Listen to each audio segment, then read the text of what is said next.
قال عليه الصلاة والسلام. وقال تعالى في شان حبيبه: إن الله وملائكته يصلون على النبي يا أيها الذين آمنوا صلوا عليه وسلموا تسليما. اللهم صل على محمد وعلى آل محمد كما صليت على إبراهيم وعلى آل إبراهيم إنك حميد مجيد.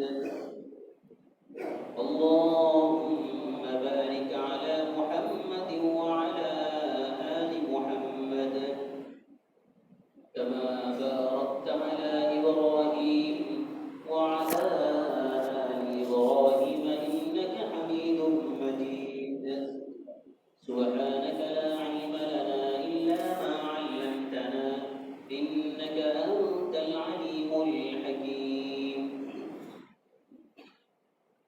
الحمد لله الله تعالى দরবারে লাখ কোটি শুকরিয়া যে মহান রব্বে করিম আমাদেরকে সপ্তাহের মধ্যে সবচেয়ে উত্তম দিন জুমার দিন, দুনিয়ার মধ্যে সবচেয়ে উত্তম স্থান মসজিদে আল্লাহ জাল্লা শানহু আমাদেরকে জুমার নামাজ আদায়ের লক্ষ্যে নির্দিষ্ট সময়ে আসার তৌফিক দান করেছেন। সেজন্য আমরা সেই মনিবের দরবারে কালিমাত শুকর আদায় করি। সকলেই বলি আলহামদুলিল্লাহ। মুহতারাম হাজিরিন, গত জুমায় আমরা আলোচনা করেছিলাম আল্লাহর রাসূল সাল্লাল্লাহু আলাইহি ওয়াসাল্লামের শ্রেষ্ঠত্বের বিভিন্ন দিক নিয়ে, রাসূলের শ্রেষ্ঠত্বের বিভিন্ন দিক নিয়ে আলোচনা করেছিলাম। আজকের জুমার এই অধিবেশনে আমরা আলোচনা করব হুব্বে রাসূল তথা রাসূলের ভালোবাসা সম্পর্কে। কোরআন এবং হাদিসের আলোকে এই বিষয়ে আমি সামান্য আলোকপাত করার প্রয়াস করব ইনশাআল্লাহ। মুহতারাম হাজির, মুমিনের জন্য ভালোবাসার মূল কেন্দ্রবিন্দু হলো আল্লাহ রাব্বুল আলামিন। মুমিনের ভালোবাসার মূল কেন্দ্র হলো আল্লাহ তাআলা। আল্লাহর পর যাকে সবচেয়ে বেশি ভালোবাসতে হবে তিনি হলেন মুহাম্মদুর রাসূলুল্লাহ সাল্লাল্লাহু আলাইহি ওয়াসাল্লাম। বাকি দুনিয়াতে যত মানুষ আছে, দুনিয়াতে যত ধরনের ভালোবাসা রয়েছে, এসব কিছুর ভালোবাসা হলো আল্লাহ এবং তার রাসূলের পর। দুনিয়ার সব কিছুর মহব্বত হলো দ্বিতীয় স্থানে। প্রথম স্থানের মহব্বত হলো আল্লাহ এবং তার রাসূলের। আল্লাহ রাব্বুল আলামিন কোরআনুল কারীমের মধ্যে ঘোষণা করেছেন, আন-নাবিয়্যু আওলা বিল মুমিনিনা মিন আনফুসিহিম ওয়া আযওয়াজুহু উম্মাহাতুহুম। আল্লাহ রাব্বুল আলামিন বলেন, নবী হলেন মুমিনদের কাছে তাদের নিজেদের জীবনের চাইতেও বেশি প্রিয়। নবী মুমিনদের কাছে নিজেদের জীবনের চাইতেও বেশি প্রিয়, আর নবীর স্ত্রীগণ হলেন মুমিনদের মা। সুবহানাল্লাহ। তাহলে এই আয়াত থেকে বোঝা গেল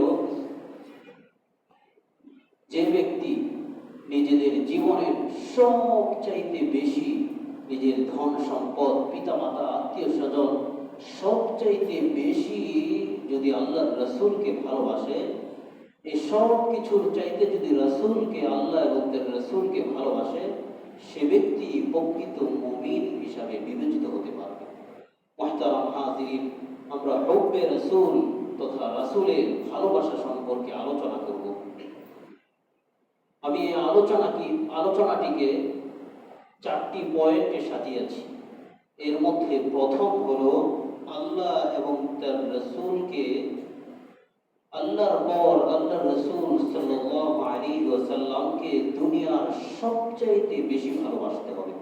1 নাম্বার হলো আল্লাহর পর আল্লাহর রাসূল সাল্লাল্লাহু আলাইহি ওয়াসাল্লামকে দুনিয়ার সবচাইতে বেশি ভালোবাসতে হবে। 2 নাম্বার হলো আল্লাহর রসুলের ভালোবাসার পুরস্কার কি হবে? যারা আল্লাহর রসুলকে ভালোবাসবে তাদের পুরস্কার কি হবে? 3 নম্বর হলো রসুলের ভালোবাসার নিদর্শন কি হবে? মুমিন যে আল্লাহর রসুলকে ভালোবাসবে এই ভালোবাসার নিদর্শন কি হবে? 4 নম্বর হলো আল্লাহর রসুল সাল্লাল্লাহু আলাইহি ওয়াসাল্লামের ভালোবাসা পাওয়ার জন্য করণীয় কি হবে?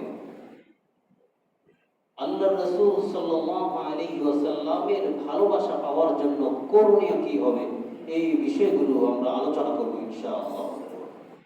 মুহতারাম হাজিরিন, বিশ্ব নবী মুহাম্মদুর রাসূলুল্লাহ সাল্লাল্লাহু আলাইহি ওয়াসাল্লামের সাহাবী হযরত আব্দুল্লাহ ইবনে হিশাম রাদিয়াল্লাহু তাআলা আনহু বলেন, একবার হযরত ওমর ইবনুল খাত্তাব রাদিয়াল্লাহু তাআলা আনহুর সাথে আল্লাহর রাসূল ছিলেন। আল্লাহর রাসূলের সাথে ওমর ইবনুল খাত্তাব, আল্লাহর রাসূল সাল্লাল্লাহু আলাইহি ওয়াসাল্লাম ওমর ইবনুল খাত্তাবের হাত ধরে দাঁড়িয়ে আছেন। আল্লাহর রাসূল সাল্লাল্লাহু আলাইহি ওয়াসাল্লামকে লক্ষ্য করে ওমর বলছেন, ইয়া রাসূলুল্লাহ, ইয়া হাবিবাল্লাহ, আমি আমার জীবনের পর দুনিয়ার সবচাইতে বেশি আপনাকে ভালোবাসি। আমার নিজের জীবনের পর সবচাইতে বেশি ভালোবাসি আপনাকে। আল্লাহর রাসূল সাল্লাল্লাহু আলাইহি ওয়াসাল্লাম বলেন, ওই সত্তার কসম যার হাতে আমার প্রাণ, হে ওমর, তোমার নিজের জীবনের চাইতেও আমাকে বেশি ভালোবাসতে হবে। সুবহানাল্লাহ, তোমার নিজের জীবনের চাইতেও আমাকে বেশি ভালোবাসতে হবে। তো ওমর ইবনুল খাত্তাব রাদিয়াল্লাহু তাআলা আনহু বলছেন, হে আল্লাহর রাসূল, এখন আমি বলছি যে আমি আপনাকে আমার নিজের জীবনের চাইতেও বেশি ভালোবাসি। সুবহানাল্লাহ। তো আল্লাহর রাসূল সাল্লাল্লাহু আলাইহি ওয়াসাল্লাম তখন বললেন, হে ওমর, এখন তুমি ঈমানের পূর্ণতায় পৌঁছতে পেরেছো। সুবহানাল্লাহ, এখন তুমি ঈমানের পূর্ণতায় পৌঁছলে যে তুমি তোমার নিজের জীবনের চাইতেও আমাকে বেশি ভালোবাসো। মুহতারাম হাজিরিন, আল্লাহর রাসূল সাল্লাল্লাহু আলাইহি ওয়াসাল্লামকে নিজের পিতামাতা, সন্তান সন্ততি, আত্মীয় স্বজন, নিজের সম্পদ, এই সব কিছুর চাইতেও বেশি ভালোবাসতে হবে। আল্লাহর রাসূল সাল্লাল্লাহু আলাইহি ওয়াসাল্লাম বলেন, লা ইউমিনু আহাদুকুম হাত্তা আকুনা আহাব্বা ইলাইহি মিন ওয়ালিদিহি ওয়া ওয়ালাদিহি ওয়ান নাসি আজমাইন। কোন ব্যক্তি প্রকৃত মুমিন ওই সময় পর্যন্ত হতে পারবে না, প্রকৃত মুমিন কোন ব্যক্তি ওই সময় পর্যন্ত হতে পারবে না যতক্ষণ না আমি তার কাছে তার পিতামাতা, সন্তান সন্ততি, আত্মীয় স্বজন, নিজের সম্পদ, সহায় সম্পদ, এই সব কিছুর চাইতে বেশি প্রিয় না হব। রাসূল যদি আপনার কাছে, আমার কাছে দুনিয়ার সব কিছুর চাইতে বেশি প্রিয় না হয়, তাহলে আমরা প্রকৃতপক্ষে মুমিন কখনোই হতে পারবো না। মুহতারাম হাজিরিন, তাহলে বুঝলাম যে আল্লাহর রাসূলকে দুনিয়ার সবচাইতে বেশি আমাদেরকে ভালোবাসতে হবে। যদি আমরা রাসূলকে দুনিয়ার সবচাইতে বেশি ভালোবাসতে না পারি, আল্লাহর পর আল্লাহর রাসূলকে দুনিয়ার সবচাইতে বেশি ভালো যদি আমরা বাসতে না পারি, তাহলে আল্লাহ রাব্বুল আলামিনের পক্ষ থেকে আমাদের জন্য কঠিন হুঁশিয়ারি রয়েছে। আমাদের জন্য কঠিন হুঁশিয়ারির বার্তা উচ্চারণ করেছেন আল্লাহ স্বয়ং নিজে। আল্লাহ রাব্বুল আলামিন বলেন, কুল ইন কানা আবাউকুম ওয়া আবনাউকুম ওয়া ইখওয়ানুকুম ওয়া আজওয়াজুকুম ওয়া আশীরাতুকুম ওয়া আমওয়ালুন ইকতারাফতুমুহা ওয়া তিজারাতুন তাখশাউনা কাসাদাহা ওয়া মাসাকিন তারদাউনাহা আহাব্বা ইলাইকুম মিনাল্লাহি ওয়া রাসূলিহি ওয়া জিহাদিন ফি সাবিলিহি ফাতারাব্বাসু হাত্তা ইয়াতি আল্লাহু বিআমরিহি। আল্লাহ রাব্বুল আলামিন স্বয়ং ঘোষণা করেছেন, নবী আপনি উম্মতদেরকে জানিয়ে দিন, ইন কানা আবাউকুম ওয়া আবনাউকুম, যদি তোমাদের পিতা, তোমাদের সন্তান সন্ততি, ওয়া ইখওয়ানুকুম ওয়া আজওয়াজুকুম ওয়া আশীরাতুকুম, তোমাদের ভাই বেরাদর, তোমাদের স্ত্রীগণ এবং আত্মীয় স্বজন, وأموال اقترفتموها وتجارة تخشون كسادها এবং ওই সম্পদ যে সম্পদকে কষ্ট করে তোমরা অর্জন করেছ ও মাসাকিন তারদাউনাহা এবং যে বাড়ি তোমরা নির্মাণ করেছ যেটা পছন্দ করে বাড়ি নির্মাণ করেছ এই বাড়িকে তোমরা ভালোবাসো এই সব কিছুর চাইতে যদি তোমরা আল্লাহ এবং তার রাসূলকে বেশি ভালো না বাসো ওয়া জিহাদিন ফি সাবিলিহি এবং আল্লাহর রাস্তায় জিহাদ করাটা যদি এই সব কিছুর চাইতে বেশি তোমাদের কাছে প্রিয় না হয় ফাতারাব্বাসু হাত্তা ইয়াতি আল্লাহু বিআমরি তাহলে তোমরা এক কঠিন হুঁশিয়ারি বার্তা গ্রহণ করো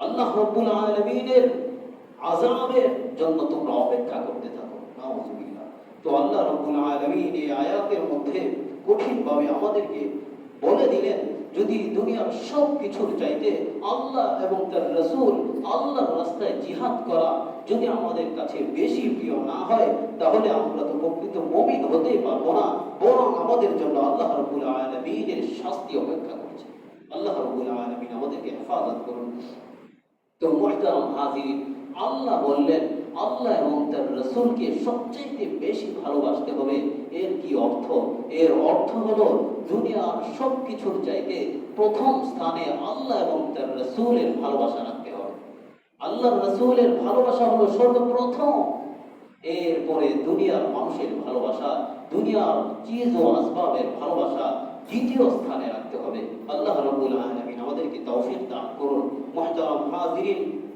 আলোচনার দ্বিতীয় পয়েন্ট হলো যদি আমরা আল্লাহর রাসূল সাল্লাল্লাহু আলাইহি ওয়াসাল্লামকে নিজেদের জীবনের চাইতেও বেশি ভালোবাসতে পারি তাহলে আমাদের জন্য কি পুরস্কার রয়েছে পুরস্কার আল্লাহ রাব্বুল আলামিন আমাদের জন্য রেখে দিয়েছেন যদি আমরা আল্লাহ এবং তার রাসূলকে দুনিয়ার সবচেয়ে বেশি ভালোবাসতে পারি আল্লাহ রাব্বুল আলামিন বলেন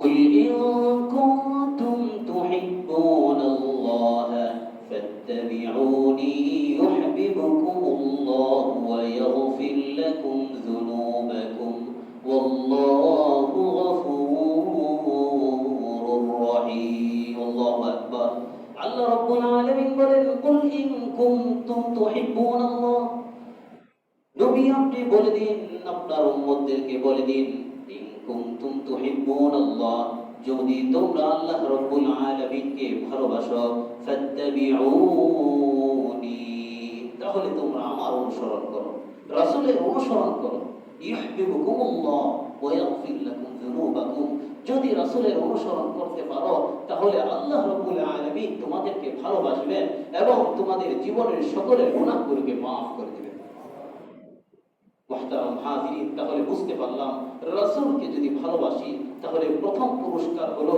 আল্লাহ রাব্বুল আলামিন আমাদের জীবনের সকল গুনাহগুলোকে maaf করে দিবেন দ্বিতীয় পুরস্কার হলো আমরা দুনিয়ার মধ্যে সবচেয়ে উত্তম আদর্শ অর্জন করতে পারবো সুবহানাল্লাহ আল্লাহ রাব্বুল আলামিন বলেন লাকাদ কানা লাকুম ফি রাসূলিল্লাহি উসওয়াতুন হাসানাহ তোমাদের জন্য তোমাদের রাসূলের মধ্যে রয়েছে সর্বোত্তম আদর্শ সুবহানাল্লাহ দুনিয়ার সবচেয়ে উত্তম আদর্শ তো রাসূলের মধ্যেই রয়েছে যদি রাসূলকে ভালোবাসতে পারি তাহলে দ্বিতীয় পুরস্কার হবে আমরা দুনিয়ার মধ্যে সবচেয়ে উত্তম আদর্শ সবচেয়ে শ্রেষ্ঠ আদর্শ আমরা অর্জন করতে পারবো সুবহানাল্লাহ মুহতারাম হাজিরিন 3 নম্বর পুরস্কার হবে যদি রাসূলকে দুনিয়ার সবচেয়ে বেশি ভালোবাসতে পারি তাহলে আমরা ঈমানের নিষ্ঠতা অনুভব করতে পারবো ঈমানের নিষ্ঠতা আমরা যে আমলই করব ওই আমলের মধ্যে মজা পেতে থাকব ঈমানের নিষ্ঠতা আমরা অর্জন করতে পারবো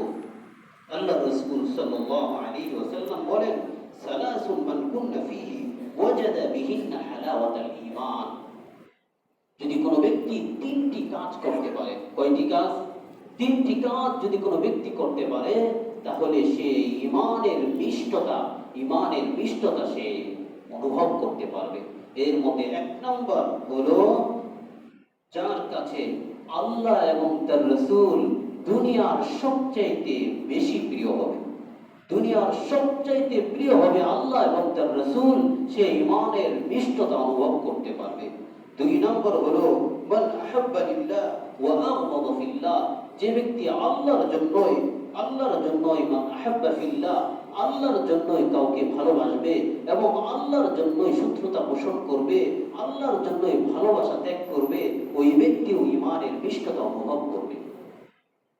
৩ নম্বর, ঈমানের মিষ্টতা অর্জন করবে ওই ব্যক্তি যে ব্যক্তি আল্লাহর সাথে কাউকে শরীক করা অপেক্ষায় আগুনের মধ্যে দগ্ধ হওয়াকে বেশি পছন্দ করে। আল্লাহ রাব্বুল আলামিনের সাথে কাউকে শরীক করবে, এটা তার কাছে বেশি প্রিয় আল্লাহ রাব্বুল আলামিনের সাথে শরীক করা থেকে আগুনের মধ্যে দগ্ধ হওয়া, এটা তার কাছে বেশি প্রিয় হয়ে যাবে।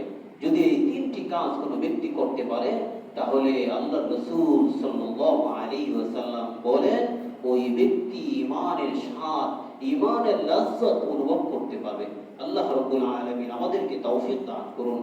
4 নম্বর যে পুরস্কার আল্লাহ রাব্বুল আলামিন আমাদের জন্য রেখে দিয়েছেন, সেটা হলো যে ব্যক্তি বা যারা আল্লাহ রাসূল সাল্লাল্লাহু আলাইহি ওয়াসাল্লামকে দুনিয়ার সবচেয়ে বেশি ভালোবাসবে, তার আরেকটা পুরস্কার হলো সে আল্লাহ রাসূল সাল্লাল্লাহু আলাইহি ওয়াসাল্লামের সাথে জান্নাতে প্রবেশ করবে। সুবহানাল্লাহ। একবার এক গ্রাম্য সাহাবী আল্লাহ রাসূল সাল্লাল্লাহু আলাইহি ওয়াসাল্লামের কাছে এসে বলতে লাগলেন, ইয়া রাসূলুল্লাহ, ইয়া হাবিবাল্লাহ, কিয়ামত কখন সংঘটিত হবে? তো আল্লাহর রাসূল গ্রাম্য সাহাবীর কথা শুনে হেসে দিলেন, বলতে লাগলেন, কিয়ামতের জন্য তুমি কি প্রস্তুতি গ্রহণ করেছো? তো রাসূলকে ওই সাহাবী উত্তর দিলেন, আমার তো কিয়ামতের জন্য বড় কোনো প্রস্তুতি নেই, তবে আমার একটা প্রস্তুতি রয়েছে, আমি আল্লাহ এবং তার রাসূলকে নিজের জীবনের চাইতেও বেশি ভালোবাসি। তো আল্লাহ রাসূল সাল্লাল্লাহু আলাইহি ওয়াসাল্লাম তাকে বলে দিলেন, ফাইন্নাকা মা'মান আহাব্বা, ফাইন্নাকা মা'মান আহাব্বা।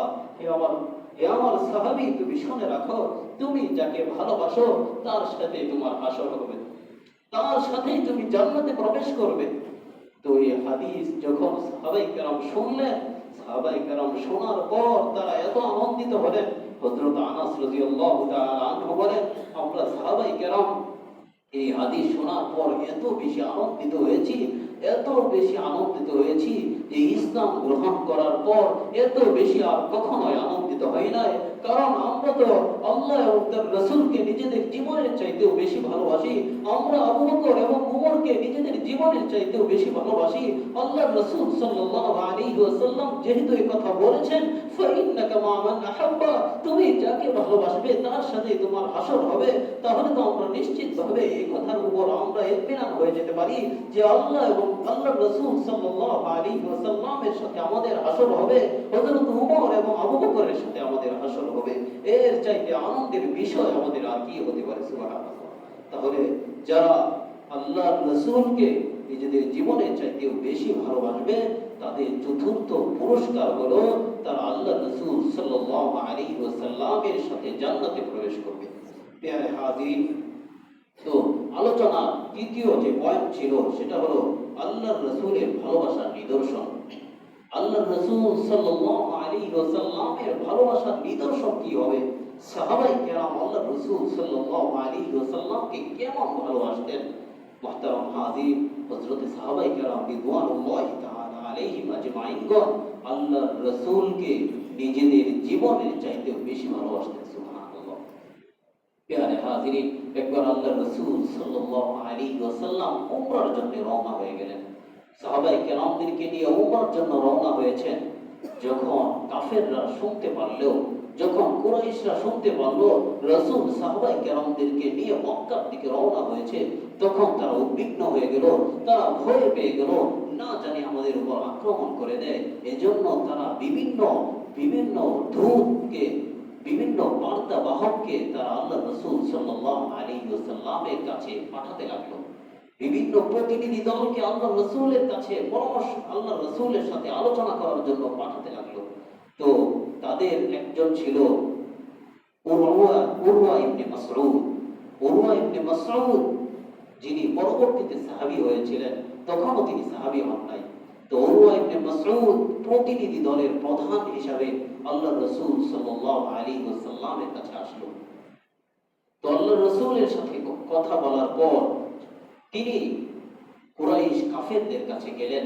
কুরাইশ কাফেরদের কাছে গিয়ে তিনি কিছু কথা বললেন, যে কথাগুলো যে তিনি বললেন যে আমি বহু বহুবার পৃথিবীর বিভিন্ন রাজা বাদশাদের কাছে প্রতিনিধি দলের প্রধান হিসেবে গিয়েছি। প্রতিনিধি দলের প্রধান হিসেবে দুনিয়ার বিভিন্ন রাষ্ট্র প্রধানদের কাছে গিয়েছি। আল্লাহর কসম করে বলছি মুহাম্মদ সাল্লাল্লাহু আলাইহি ওয়াসাল্লামকে তার সাহাবায়ে কেরাম, তার সঙ্গীরা যত বেশি ভালোবাসে, দুনিয়ার কোন রাজা বাদশাকে তার সঙ্গীরা এত ভালোবাসে না। মুহাম্মদ সাল্লাল্লাহু আলাইহি ওয়াসাল্লাম যখন থুতু নিক্ষেপ করে, ওই থুতু নেওয়ার জন্য তারা পারাপারি শুরু করে দেয়। মুহাম্মদ সাল্লাল্লাহু আলাইহি ওয়াসাল্লাম যখন কোনো নির্দেশ করে, তখন ওই নির্দেশ পালন করার জন্য সকলে তৎক্ষণাৎ প্রস্তুত হয়ে যায়। মুহাম্মদ সাল্লাল্লাহু আলাইহি ওয়াসাল্লাম যখন ওযু করে, তখন ওই ওযুর ব্যবহৃত পানি নেওয়ার জন্য, শরীরের মধ্যে মাখানোর জন্য সকলে কারাকারি শুরু করে দেয়। আল্লাহর কসম করে বলছি, দুনিয়ার বহু রাজা বাদশাদের কাছে গিয়েছি, কিন্তু মুহাম্মদকে তার উম্মতেরা, তার সাহাবায়ে কেরামরা যত বেশি ভালোবাসে, এর চাইতে বেশি দুনিয়ার কেউ অন্য প্রধানকে ভালোবাসে না। তো মুহতারাম হাজিরিন, সাহাবায়ে কেরামের ভালোবাসার নিদর্শন তো ছিল এমন, উহুদের যুদ্ধের সময় যখন চারদিক থেকে তীর নিক্ষেপ করা হচ্ছিল, চতুর্দিক থেকে তীর নিক্ষেপ করা হচ্ছিল, আল্লাহর রাসূল সাল্লাল্লাহু আলাইহি ওয়াসাল্লামের একজন সাহাবী তারা আল্লাহর রাসূলকে সীসা ডালা প্রাচীরের ন্যায় ঘিরে ফেললেন। তারা ঘিরে ফেললেন। তারা আল্লাহর রাসূল সাল্লাল্লাহু আলাইহি ওয়াসাল্লামের সামনে দাঁড়িয়ে গেলেন এবং তাদের শরীরের মধ্যে তীর বিদ্ধ হচ্ছিল। ওই সময় তাদের মধ্যে অন্যতম ছিলেন হযরত তালহা রাদিয়াল্লাহু তাআলা। আল্লাহর রাসূল একবার মাথা উঠিয়ে কাফেরদেরকে দেখতে চাইলেন। তো আল্লাহর রাসূল সাল্লাল্লাহু আলাইহি ওয়াসাল্লামকে তিনি বললেন, ফিদাকা আবি ওয়া উম্মি ইয়া রাসূলুল্লাহ, ফিদাকা আবি ওয়া উম্মি ইয়া রাসূলুল্লাহ। হে আল্লাহর রাসূল, আপনার জন্য আমার পিতামাতা উৎসর্গ হোক, আপনার জন্য আমার পিতামাতা উৎসর্গ হোক ইয়া রাসূলুল্লাহ।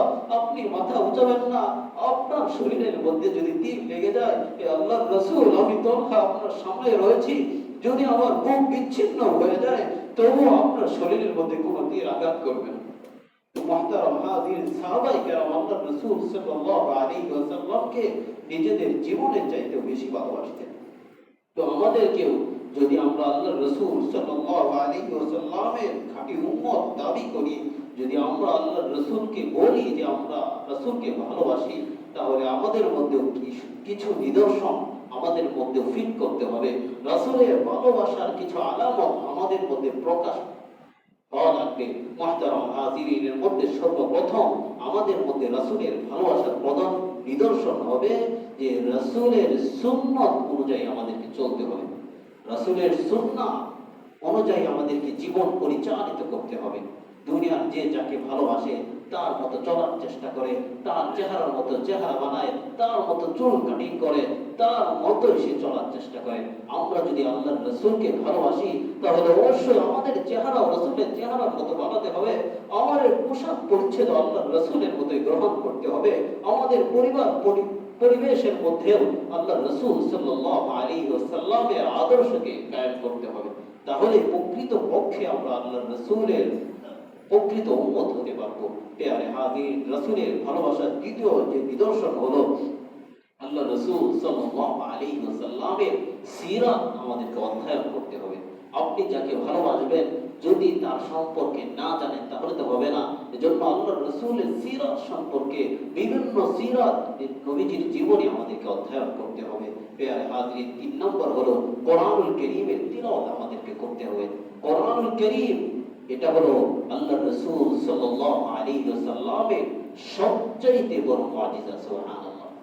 কোরআনুল কারীম হলো আল্লাহ রাব্বুল আলামিনের পক্ষ থেকে আল্লাহর রাসূলের জন্য সবচাইতে বড় মুআজিজা। দুনিয়ার সকল কাফেররা মিলে, দুনিয়ার সকল মানুষ এবং জিন মিলেও কোরআনুল কারীমের মতো একটি সূরাত দূরের কথা, একটি আয়াতও বানাতে পারে না। আল্লাহ রাব্বুল আলামিন বলেন, ফাইন লাম তাফআলু ওয়া লাম তাফআলু, যদি তোমরা বানাতে না পারো সূরা কোরআনের একটা সূরার মতো কোন সূরা, তাহলে ভবিষ্যতে আর কখনো পারবে না। কারণ ওই সময় ছিল সাহিত্যের যুগ, ওই সময় আরবের মধ্যে সাহিত্যের চর্চা হতো। ওই সময় যেহেতু কোরআনের মতো একটি আয়াতও কেউ বানাতে পারে নাই, আল্লাহ বললেন দুনিয়ার শেষ লগ্ন পর্যন্ত আর কখনোই তোমরা একটা আয়াতের মতো আয়াত বানাতে পারবে না। সুবহানাল্লাহ। তাহলে কোরআন হলো আল্লাহ রাব্বুল আলামিনের পক্ষ থেকে রাসূলের জন্য সবচেয়ে বড় মুআজিজা। আজ আমরা কোরআনকে নাকের মধ্যে রেখে দিয়েছি, গিলা বন্ধ করে কোরআনকে ময়লার মধ্যে রেখে দেই। মুহতারাম হাজিরিন, আল্লাহ রাসূল আল্লাহ রাব্বুল আলামিন কেন কোরআনকে অবতীর্ণ করেছেন? কোরআনকে আমরা নিজে বুঝে শুনে পড়ব, কোরআনের তেলাওয়াত সহিষ্ণুভাবে তেলাওয়াত করব এবং অর্থ সহ কোরআনুল কারীমকে আমরা বুঝে বুঝে তিলাওয়াত করার চেষ্টা করব তো ইনশাআল্লাহ। আল্লাহ রাব্বুল আলামিন আমাদের সকলকে তৌফিক দান করুন। মুহতারাম হাজির, রাসূলের ভালোবাসার আরেকটা নিদর্শন হলো অধিক পরিমাণে রাসূলের উপর দুরূদ আমাদেরকে পাঠ করতে হবে। অধিক পরিমাণে দুরূদ পাঠ করা। আল্লাহ রাসূল সাল্লাল্লাহু আলাইহি ওয়াসাল্লাম বলেন, যে ব্যক্তি আমার উপর একবার দুরূদ পড়বে আল্লাহ রাব্বুল আলামিন তার উপর 10টি রহমত নাযিল করবে। যে ব্যক্তি আমার কাছে এসে দুরূদ পড়বে, ওই দুরূদ তো আমি নিজেই শুনি, আর যে ব্যক্তি দূর দূরান্ত থেকে আমার উপর দুরূদ পাঠ করতে থাকবে, ফেরেশতারা ওই দুরূদ আমার কাছে পৌঁছে দিবে। আল্লাহু আকবার। এজন্য দুরূদ বেশি বেশি পাঠ করতে হবে। 5 নাম্বার যে নিদর্শন রাসূলের ভালোবাসা, সেটা হলো রাসূল যেটা ভালোবাসতেন আমাদেরকে ওই জিনিসটাই ভালোবাসতে হবে। রাসূল যেটাকে অপছন্দ করতেন সেটাকে আমাদেরকেও অপছন্দ করতে হবে। মুহতারাম হাজির, রাসূলের ভালোবাসা 4 নাম্বার যে বিষয়টা আমি বলেছিলাম, রাসূল সাল্লাল্লাহু আলাইহি ওয়াসাল্লামের ভালোবাসা পাওয়ার জন্য আমাদেরকে কি কি করতে হবে? রাসূলের ভালোবাসা পাওয়ার জন্য আল্লাহ রাব্বুল আলামিনের শুকরিয়া আমাদেরকে আদায় করতে হবে। আল্লাহ রাব্বুল আলামিনের শুকরিয়া যখন আমরা আদায় করব, নিয়ামতের শুকরিয়াগুলো যখন আমরা আদায় করতে থাকব, তখন আমাদের প্রতি আল্লাহ রাসূল সাল্লাল্লাহু আলাইহি ওয়াসাল্লামের ভালোবাসা আসতে থাকবে। রাসূলের ভালোবাসা পাওয়ার জন্য আমাদেরকে 2 নাম্বার যে জিনিসটা করতে হবে, সেটা হলো আল্লাহ রাসূলের সাহাবায়ে কেরামদেরকে আমাদের ভালোবাসতে হবে। রাসূলের সাহাবায়ে কেরামদেরকেও ভালোবাসতে হবে। আল্লাহ রাসূল সাল্লাল্লাহু আলাইহি ওয়াসাল্লাম বলেন, আল্লাহ আল্লাহ ফি আসহাবি লা তাত্তাখিযুহুম ওয়ারদান মিন বা'দি ফামান আহাব্বাহুম ফাবিহুব্বি আহাব্বাহুম ওয়া মান আবগাদাহুম ফাবিগুদি আবগাদাহুম। আল্লাহ রাসূল সাল্লাল্লাহু আলাইহি ওয়াসাল্লাম বলেন, আমার সাহাবায়ে কেরামের ব্যাপারে তোমরা আল্লাহকে ভয় করো। আমার সাহাবায়ে কেরামের ব্যাপারে আল্লাহকে ভয় করো। যে ব্যক্তি আমার সাহাবায়ে কেরামকে ভালোবাসে, সে তো আমাকেই ভালোবাসলো। আর যারা আমার সাহাবায়ে কেরামের সাথে বিদ্বেষ পোষণ করে, সে প্রকৃতপক্ষে আমার সাথে বিদ্বেষ পোষণ করলো। তাহলে যারা আল্লাহ রাসূল সাল্লাল্লাহু আলাইহি ওয়াসাল্লামের সাহাবায়ে কেরামের সমালোচনা করে, আল্লাহ রাসূলের সাহাবায়ে কেরামকে গালি দেয়, রাসূলের সাহাবায়ে কেরামকে বেয়ারে হক মনে করে না, রাসূল সাল্লাল্লাহু আলাইহি ওয়াসাল্লামের সাহাবায়ে কেরামদেরকে গালমন্দ করে, তারা আর যাই হোক, নিজেদেরকে যাই দাবি করুক, যত চাপাবাজি করতে থাকুক না কেন, তারা কখনোই আল্লাহ রাসূল সাল্লাল্লাহু আলাইহি ওয়াসাল্লামের প্রকৃত উম্মত হতে পারে না। কখনোই তারা আহলুস সুন্নাহ ওয়াল জামাতের অনুসারী হতে পারে না। এজন্য আমরা যদি রাসূলের ভালোবাসা পেতে চাই, তাহলে রাসূলের সাহাবায়ে কেরামদেরকে ভালোবাসতে হবে। 4 নম্বর যে জিনিসটা রাসূলের ভালোবাসা পাওয়ার জন্য আমাদেরকে করতে হবে, সেটা হলো জীবনের সর্বক্ষেত্রে আল্লাহ রাসূল সাল্লাল্লাহু আলাইহি ওয়াসাল্লামের সুন্নাতকে ভালোবাসতে হবে। আল্লাহ রাসূল বলেন, মান আহাব্বা সুন্নতি ফাকাদ আহাব্বানি ওয়া মান আহাব্বানি কানা মাই ফিল জান্নাহ। যে ব্যক্তি আমার সুন্নতকে আঁকড়ে ধরলো, সুন্নতকে ভালোবাসলো, সে যেন আমাকে ভালোবাসলো। আর যে ব্যক্তি আমাকে ভালোবাসলো, সে কাল কিয়ামতের ময়দানে আমার সাথে জান্নাতে থাকবে। সুবহানাল্লাহ। মুহতারাম হাজিরিন, রাসূলকে ভালোবাসার জন্য, রাসূলের ভালোবাসা পাওয়ার জন্য সর্বশেষ যে বিষয়টা আমাদেরকে অর্জন করতে হবে, জীবনের সর্বক্ষেত্রে আল্লাহ রাসূল সাল্লাল্লাহু আলাইহি ওয়াসাল্লামের আদর্শকে আমাদের প্রাধান্য দিতে হবে। জীবনের সর্বক্ষেত্রে যদি রাসূলের আদর্শকে আমরা প্রাধান্য দিতে পারি, তাহলে আল্লাহ রাসূলের ভালোবাসা আমরা অর্জন করতে পারবো। আল্লাহ রাসূল সাল্লাল্লাহু আলাইহি ওয়াসাল্লাম বলেন, কুল্লু উম্মতি ইয়াদখুলুনাল জান্নাতা ইল্লা মান আবা। قيل ومن يأبى يا رسول الله؟ قال من أطاعني دخل الجنة ومن عصاني فقد أبى। আল্লাহ রাসূল সাল্লাল্লাহু আলাইহি ওয়াসাল্লাম বলেন, আমার প্রত্যেকটা উম্মতই জান্নাতে প্রবেশ করবে, তবে যে আমাকে অস্বীকার করে সে কখনোই জান্নাতে প্রবেশ করতে পারবে না। সাহাবায়ে কেরাম জিজ্ঞেস করলেন, হে আল্লাহর